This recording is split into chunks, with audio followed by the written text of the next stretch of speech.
Hello dear students, today we will learn working with queries, forms and report. In this chapter you can learn these points. So watch the video very carefully. And now I'm going to start the video.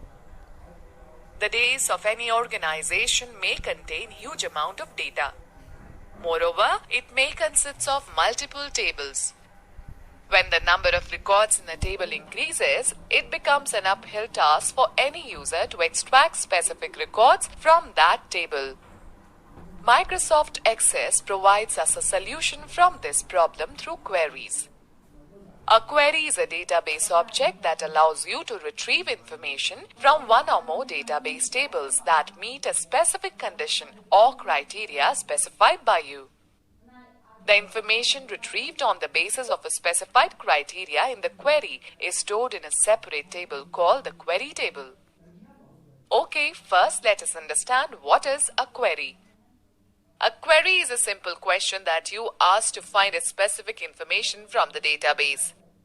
Similarly, in Access, when you build a query, you are defining specific search conditions. You can use queries to view, change, summarize, and analyze the specific data in different ways. In our daily life, you make several types of queries to get specific information. For example, which students are scoring above 85% marks? Which students live in Sector 4 Chandigarh, and so on. You can make quick decisions depending on that criteria. Let us understand the concept of queries with the help of the given example. Example: in the students table, you have records of class 8 as well as class 9 students. Suppose we want to extract the records of students of class 8 and class 9 who reside in Panchkula and Chandigarh. We can find this with the help of queries. Queries are made on tables and the results are displayed in the form of a table, that is, in a group of rows and columns with a set of records that match the given condition. Microsoft Access provides various types of queries: select, parameter, crosstab, action and structured query language (SQL) query. Okay, let's know more. A select query retrieves data from one or more tables and displays the records set in a data sheet. You can also use a select query to group the data and to calculate the sum, count the average, and other types of total. A parameter query is a type of select query that prompts you for input before it runs. The query then uses your input as criteria that controls the results. For example, you can design it to prompt for 2 dates. Access will then retrieve all data with values between the 2 specified dates. Okay, let us now find out how to set a relationship between tables. Relationships are links that associate a field in one table with the same field in another table. In Access, you can store data in multiple tables. To bring that information together, you need to define relationships between the table. Once you have defined relationship between the tables, data from both the tables can be used by query, form, or report. A relationship works by matching a field with the same name in both the tables. In most cases, these matching fields are the primary key from one table that uniquely identifies each record in a table and a foreign key in the other table. A foreign key is a value in one table that must match with the primary key of another table. To create a relationship, make 2 tables, one with the name students that holds information about students such as their roll number, full name, class, address and city. And the other with the name marks that holds the information about the student's roll number, percentage and grade. Open one of them in the datasheet view. Click on the Datasheet Tools tab. Select the Relationships button from the Relationships group. The Show Table dialog box appears. Select the required table and click on the Add button. The selected table will appear in the Object Relationships window. Likewise, add another table to the Relationships window. You can activate the Queries tab if your relationships are based on queries, or activate Both tab if relationships are based on both tables and queries. Click on the Close button to close the Show Table dialog box. Drag the primary key of the parent table example students table and drop it over the same field in the child's table example marks table. In our example, roll number is the primary key. The Edit Relationships dialog box appears. Click on the Create button. Access creates the relationships between the tables. A line linking the two tables will appear indicating that both have been linked on the basis of the linked field. Click on the Save button on the Quick Access toolbar to save the relationship and then close the Relationships window by clicking on the Close button on the Relationships group. Let me give you a tip. After the relationship has been created between two tables, you must delete the relationship before you make modifications to the fields on which relationship is based.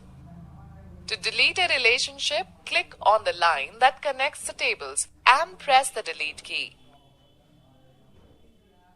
Okay students, let's know more. To reopen the Show Table dialog box while creating relationship, click on the Show Table button on the Design tab in the Relationships group. Okay, let us learn how to create a query. Access provides two ways to create a query: Query Wizard, Query Design. Okay, let us know something more.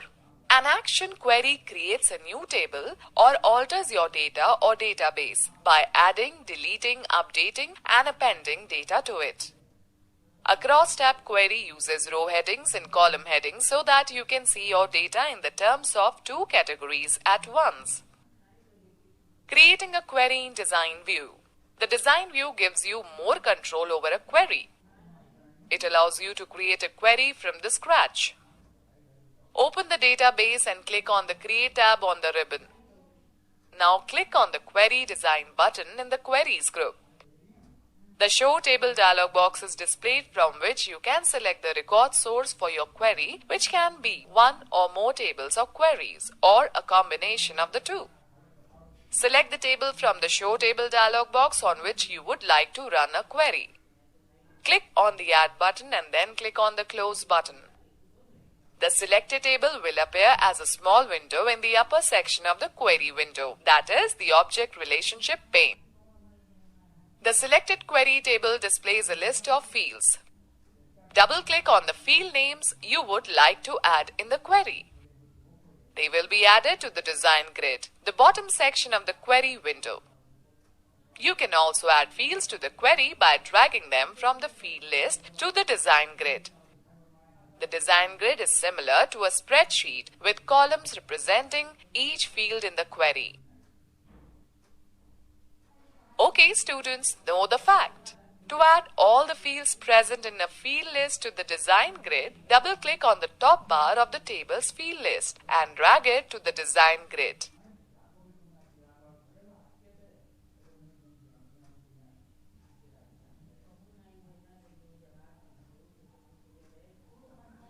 Let us understand the Design Grid. Field. The first row of the Design Grid displays the selected field names from the table. Beneath each field name is the name of the existing table. Show. The Show row displays a check mark. The fields with check marks display the information when the query is run. To hide the fields during runtime, deselect the check mark by clicking on it. Sort. This property is used to filter the data either in an ascending or descending order. It is optional. Criteria. It contains the condition on the basis of which the records will be filtered in the query output. Or, this property is used to set multiple criteria in a query. Okay students, let us find out how to specify simple criteria. You specify criteria in the criteria row of the Design Grid. Specify the criteria value in the criteria row and the data will be filtered accordingly in the query output. Let us understand it with the help of the given example.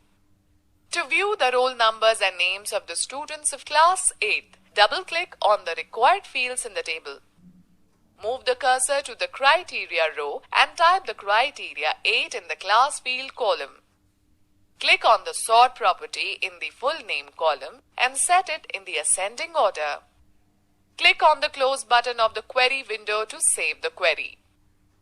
A dialog box will appear asking you to save changes to the design of query 1.